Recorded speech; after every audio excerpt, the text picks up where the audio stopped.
लोकसभा चुनावों के बीच आज हुए इंटरवल।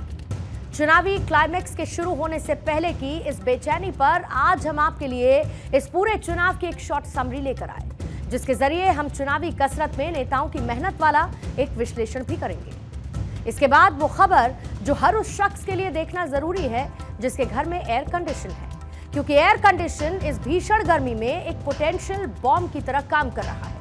देश भर से आती तस्वीरें सतर्क कर रही हैं, लेकिन घबराने की जरूरत नहीं, कुछ उपाय अपनाने की बस जरूरत है। आगे बढ़ेंगे। 35 दिन के बाद आज देर रात या फिर कल सुबह अब तक के सबसे बड़े सेक्स स्कैंडल का आरोपी पुलिस के सामने सरेंडर कर सकता है। प्रज्वल रेवन्ना ने एक वीडियो जारी कर खुद सरेंडर करने का ऐलान किया। अब बेंगलुरु एयरपोर्ट पर पुलिस प्रज्वल का इंतजार कर रही है, लेकिन सबसे बड़ा सवाल कि क्या इन 35 दिन की फरारी का केस पर कोई असर पड़ेगा। इसके बाद बढ़ेंगे आगे और आज हम बात क्रिकेट की भी करेंगे। तकरीबन 1 साल के बाद भारत और पाकिस्तान की क्रिकेट टीम आमने सामने होंगी। खेल प्रेमियों को बस मौके का बेसब्री से इंतजार है, लेकिन दुनिया के सबसे रोमांचक मुकाबले पर दहशतगर्दों की नजर है। इस सेगमेंट में हम बात करेंगे कि कैसे पाकिस्तान सरकार और सेना की मंशा ने खुद पाकिस्तान टीम के लिए बर्बादी की कब्र खोदकर रख दी है। तो आइए शुरुआत करते हैं, आगे बढ़ते हैं 9 PM स्पेशल में और पहली खबर की तह तक उतरते हैं। दुनिया के सबसे बड़े लोकतंत्र के सबसे बड़े चुनाव में सबसे बड़ी पार्टियों का टी ब्रेक हो चुका है। हमारे देश में चाय का बहुत महत्व है। अब इस वक्त पूरे देश का सियासी इको सेंटर सियासी चुस्कियां ले रहा है। सभी के अपने अपने आंकड़े हैं और सभी के अपने अपने नंबर हैं। 76 दिन पहले शुरू हुआ चुनाव जैसे जैसे आगे बढ़ा, देश का तापमान भी बढ़ता गया। पहले चरण में 40 पर रहने वाला पारा आखिरी चरण तक 50 पार के संकेत दे रहा है। तो वहीं बीजेपी खेमा इससे भी खुश है। उनका कहना है कि 4 जून को यह सियासी पारा 56 पहुंच जाएगा। इस चुनाव की शुरुआत बेहद धीमी रही।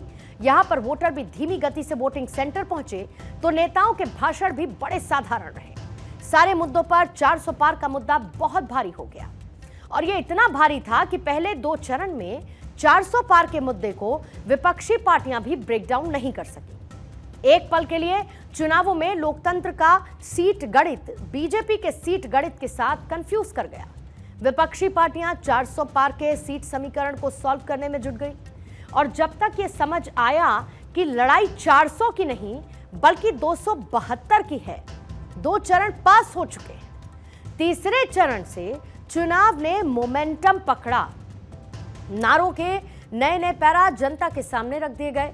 कुछ स्वाभाविक थे तो कुछ आउट ऑफ सिलेबस नजर आए, लेकिन इन सब के बीच इस बार के चुनाव में व्यंजनों की भी गेस्ट अपीयरेंस देखी जाने लगी, जहां पर मछली और मटन ने सारी लाइमलाइट लूट ली। चुनाव प्रचार का अंत आते आते प्रधानमंत्री नरेंद्र मोदी भी आज कन्याकुमारी के विवेकानंद मेमोरियल रॉक जा पहुंचे, जहां की तस्वीरें सबसे पहले आइए आपके सामने रखती हूं। इस जगह का महत्व आप समझिए। 1893 में विश्व धर्म सभा में शामिल होने से पहले विवेकानंद तमिलनाडु के कन्याकुमारी गए थे। यहां पर समुद्र में 500 मीटर दूर पानी के बीच में उन्हें एक विशाल शिला दिखी, जहां तक वो तैरकर पहुंचे और ध्यान मग्न हो गए। यहां पर उन्होंने भारत माता का विजन देखा था। यहां का रॉक स्वामी विवेकानंद की जिंदगी का हिस्सा है। देश भर में भ्रमण के बाद वो यहीं पहुंचे। यहां 3 दिन तक तपस्या की और विकसित भारत का सपना भी देखा। अब इसका सियासी महत्व भी आपको समझाऊंगी। स्वामी विवेकानंद बंगाल के रहने वाले थे और चुनाव के आखिरी चरण में बंगाल में चुनाव होने हैं। नॉर्थ कोलकाता में स्वामी विवेकानंद के पैतृक आवास हैं। वहां पर हर साल कार्यक्रम का आयोजन होता है। बीजेपी स्वामी विवेकानंद जयंती को राष्ट्रीय युवा दिवस के रूप में मनाती है। स्वामी विवेकानंद की जयंती पर बीजेपी कोलकाता में रोड शो निकालती है, और बंगाल में जिन सीटों पर अब चुनाव होना है वहां पर स्वामी विवेकानंद को मानने वालों की भारी संख्या है। और शायद यही वजह है कि प्रधानमंत्री के ध्यान लगाने से भी विपक्ष परेशान है। बहरहाल 77 दिन के इस सियासी शोर के बाद आज लोकतंत्र के इस मेगा शो का इतिश्री रेवाखंड सप्तम अध्याय समाप्त हो चुका है। लेकिन इस पूरे सियासी शो का शोमैन कौन रहा, वो नंबरों से तो 4 जून को पता चलेगा। लेकिन रैली मीटर के नंबर क्या कुछ कहते हैं, एक बार आप वो भी देखिएगा। सबसे पहले रैलियों में जहां पर चुनावों के बीच बयानों की बौछार नजर आई, कहा यह भी जा रहा है कि जब पहले चरण के चुनाव में वोटर उदासीन था तो मुद्दे जो थे वो वोटर को बाहर निकलने के लिए उत्साहित नहीं कर रहे थे। लेकिन जैसे जैसे ये चुनाव आगे बढ़ता गया, दूसरे चरण के बाद मुद्दे भी बदलते गए और बयान भी बदलते गए। और कहा यह भी जा रहा है कि ये मुद्दे और जनता के बीच उनकी उदासीनता को खत्म करते हुए नजर आए। यानी दूसरे चरण के बाद से लेके छठे चरण के दौरान हमने ये देखा कि किस तरीके से मोमेंटम सेट हुआ चुनावों को लेकर। न सिर्फ मोमेंटम सेट हुआ बल्कि जो वोटर्स थे वो वोटर्स भी ये मान के चले कि अब बाहर निकलकर करना है मतदान। आज प्रधानमंत्री ने जब वाराणसी को एक चुनावी संदेश, एक वीडियो संदेश दिया, उस वीडियो संदेश में भी एक बार फिर से दोहराया कि पहले मतदान और फिर जलपान। अब रैली मीटर की बात कर लेते हैं, क्योंकि प्रधानमंत्री नरेंद्र मोदी ने पूरे चुनाव में कुल 206 रैलियां की। यह है प्रधानमंत्री का रैली मीटर। अब विपक्ष के पोस्टर बॉय कौन है? राहुल गांधी।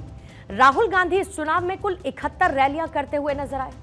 अब ये तो हो गई रैलियों की बात। अब आ जाते हैं रोड शो। वो रोड शो जहां पर भारी संख्या में भीड़ जुटती है, पुष्प वर्षा होती है, नारेबाजी होती है और उनकी गूंज सुनाई देती है।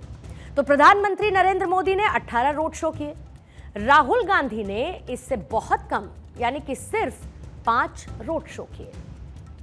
अब आ जाते हैं बीजेपी के सेकंड शोमैन यानी कि अमित शाह, बीजेपी के रणनीतिकार, बीजेपी के स्टार कैंपेनर। 125 रैलियां उन्होंने की हैं।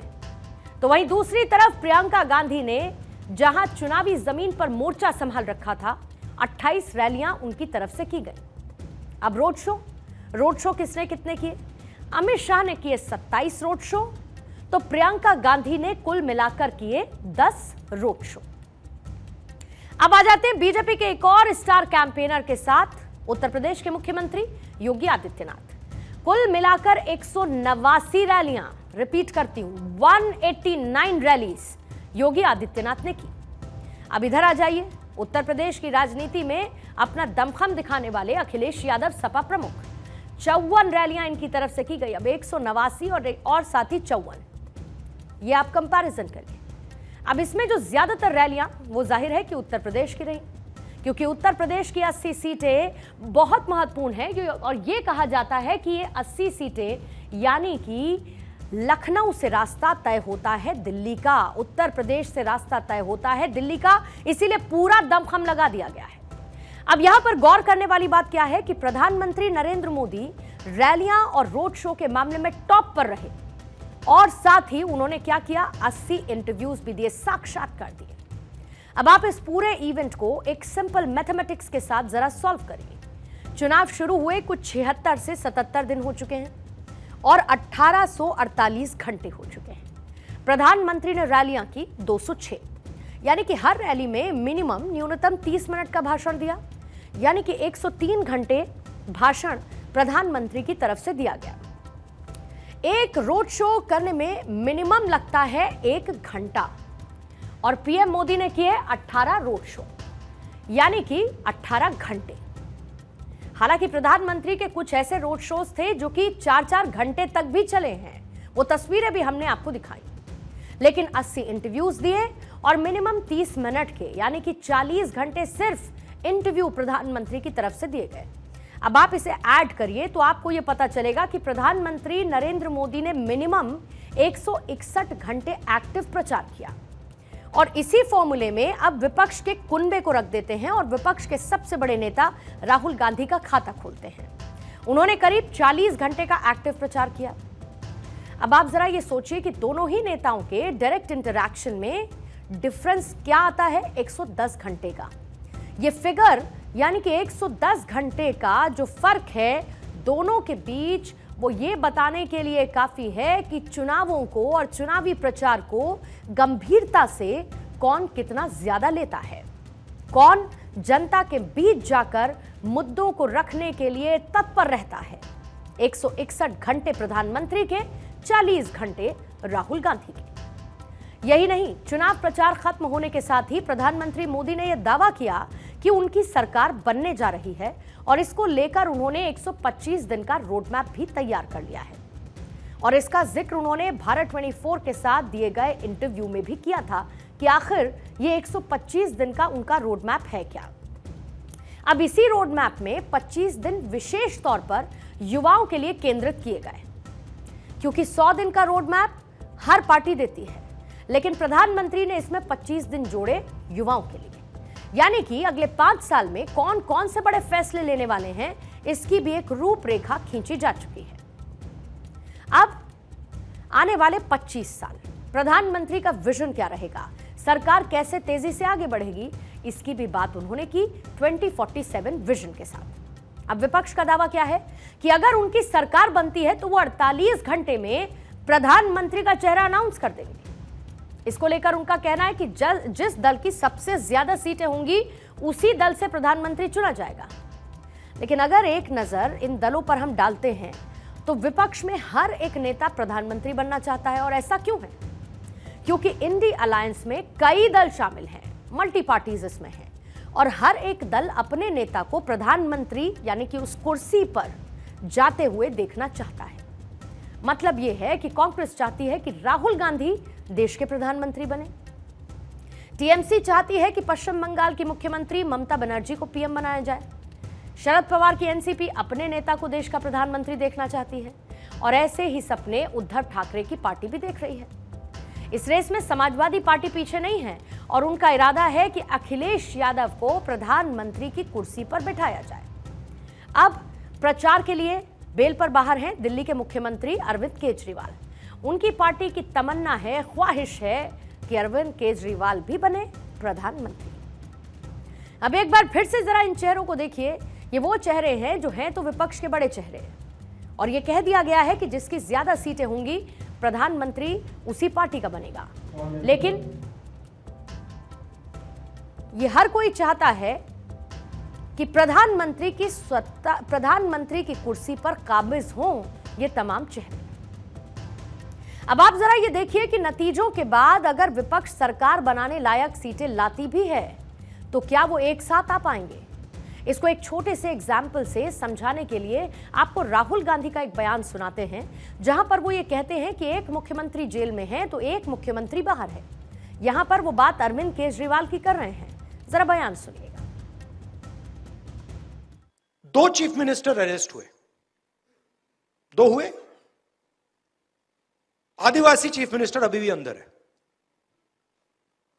अजीब सी बात है, इंटरेस्टिंग बात है।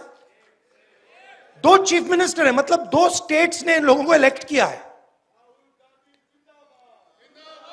और आदिवासी चीफ मिनिस्टर पहले जेल गया और आज तक नहीं निकला। अब यहां पर राहुल गांधी क्या कहना चाहते हैं आप समझ सकते हैं, और इसको जरा और क्लैरिटी से समझाने के लिए आपको प्रधानमंत्री नरेंद्र मोदी की एक बात गौर से सुननी चाहिए, जो कि उन्होंने मुझसे इंटरव्यू के दौरान कही थी। सुनिए। मुझे खुशी होती अगर विपक्ष एक हुआ होता तो। स्थिति यह है एक हुआ ही नहीं है। इंडी अलायंस बना, उसने एक काम किया, फोटो ऑप का। पहले फोटो में जो लोग थे वो दूसरे में नहीं थे, दूसरे में थे इतने तीसरे में नहीं थे, और अब तक 4 या 5 फोटो सेशन हुए हैं, लेकिन उनकी संख्या कम होती गई और कैटेगरी भी कम होती गई। टॉप रैंक की लीडरशिप आना बंद कर दिया। अब यहां पर जरा शब्दों को आप समझिएगा प्रधानमंत्री नरेंद्र मोदी के। वो कह रहे थे कि इंडी अलायंस वाले मिलते हैं, फोटो खिंचवाते हैं, और जब वो दोबारा से मुलाकात करते हैं तो पहले वाले कुछ लोग अगली तस्वीर में गायब हो जाते हैं। ऐसे में हमने उन सभी तस्वीरों को भी एक साथ इकट्ठा किया और आपको ये तस्वीरें जरूर देखनी चाहिए। सबसे पहले 23 जून की ये तस्वीर इंडिया अलायंस की पटना में एक मीटिंग के दौरान की तस्वीरें हैं, और इसमें जो चेहरे आपको दिख रहे हैं उन्हें जरा गौर से देखिएगा। आज इनमें से नीतीश कुमार और ममता बनर्जी बाहर हो चुकी हैं, यानी कि वो इस अलायंस का सीधे तौर पर हिस्सा नहीं है।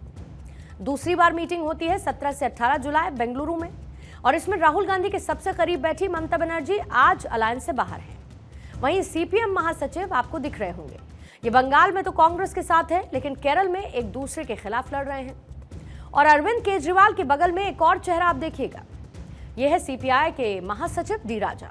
इनकी पत्नी एनी राजा, जो कि वायनाड में राहुल गांधी के खिलाफ ही चुनावी मैदान में है। अब इसके बाद अगली तस्वीर आपके सामने रखते हैं। ये मुंबई की तस्वीर है 31 अगस्त की। इसमें बीचों बीच खड़े हुए नीतीश कुमार आज अलायंस का हिस्सा नहीं है। वहीं किनारे खड़े जयंत चौधरी भी आज बीजेपी के साथ हैं, आरएलडी के। अब अगली तस्वीर 19 दिसंबर की, जो कि दिल्ली की तस्वीरें हैं। इन तस्वीरों में बीचों बीच बैठे हुए नीतीश कुमार इंडिया अलायंस का हिस्सा नहीं, और सबसे किनारे बैठे हुए आम आदमी पार्टी के नेता और पंजाब के सीएम भगवंत मान कांग्रेस के खिलाफ ही पंजाब में चुनाव लड़ रहे हैं। और इसका आज चुनाव प्रचार के आखिरी दौर में प्रधानमंत्री नरेंद्र मोदी ने भी जिक्र किया। एक बार उसको भी सुनिएगा। अब आप देखिए,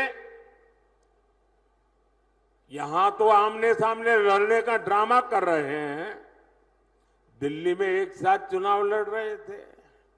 और लोग भूले नहीं कि ये झूठवादी पार्टी, ये कट्टर भ्रष्टाचारी पार्टी की पहली सरकार कांग्रेस के समर्थन से दिल्ली में बनी थी। बहरहाल चुनाव प्रचार खत्म हो चुका है। अब आगे क्या होगा और पूरे चुनाव में क्या कुछ हुआ, ये उस पूरे प्रचार प्रसार की एक शॉर्ट समरी थी जो हमने आपके सामने रखी। बाकी भारत 24 के महा एग्जिट पोल पर 1 जून से ये तस्वीरें और ज्यादा साफ हो जाएंगी, और फिर 4 जून तो नतीजे हैं ही।